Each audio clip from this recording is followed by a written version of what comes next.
One young girl traced them all back to one common ancestor. They're all cousins and all grandsons of John Lackland. It's the first family tree of its kind.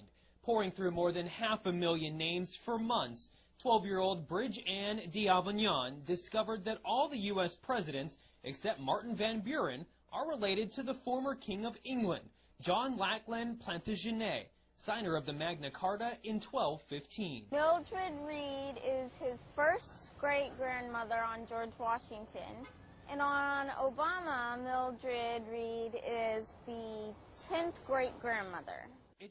This is the greatest bait-and-switch scam ever played on the American public, for the purpose of keeping all of us divided. The hand that shook the ants knows that you are divided and that you create more of what you don't want through the power of the collective divided attention.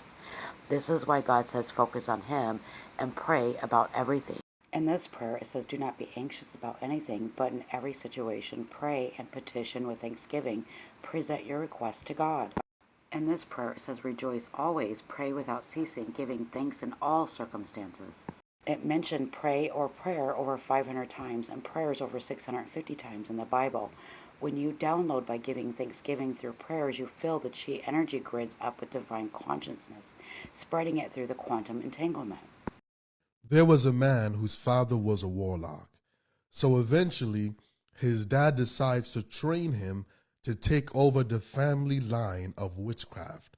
And in the process of his training, his father tells him, there are 3 types of Christians that you do not want to mess with. Number 1, the Christians that pray intermittently, meaning they pray multiple times throughout the day, every day. Number 2, the Christians that pray for long, meaning that they're able to pray for multiple hours at a stretch consistently. And number 3, the Christians that pray at midnight, meaning that they're able to stay awake at night while others sleep to engage in warfare for the kingdom of God. You see, it is dangerous to have an inconsistent prayer life. Here are a couple more grids. Ask yourself, why would a well-known store and food place push these on us? Because they know the power of the grids through the collective frequencies. And when you ingest it, it becomes part of your spiritual grid. KFC promoting Lilith. So KFC is promoting a video game called Diablo, and the image of Lilith, a demon, is plastered everywhere in their advertisements. Now, who is Lilith, and is she actually mentioned in the Bible? Lilith is mentioned in the Bible in Isaiah 34:14 as Lilith, the night demon. Now that's the amplified version. In the King James Version, she's named as the Screech Owl. The Screech Owl is derived from the Hebrew word Lilith and was renamed the Night Monster. So Night Monster and Lilith are synonyms. But what is true is that Lilith is a type of demon mentioned in the book of Isaiah. This one, they literally call it death, and if that's not bad enough, they supposedly use witchcraft to chant demons into the well water. Remember Dr. Emoto's water experiment. When you pray over water, you fundamentally change the atomic structure. This becomes a portal, and so do you when you drink it. When you drink water called liquid death, let alone enchanted over, look how much of your body you're telling to die. That's made up of water. Water means life for us all here. Why would they call it death? Inside this very warehouse sits the entire inventory of liquid death mountain water. Each can is about to be infused with real demons by a real witch.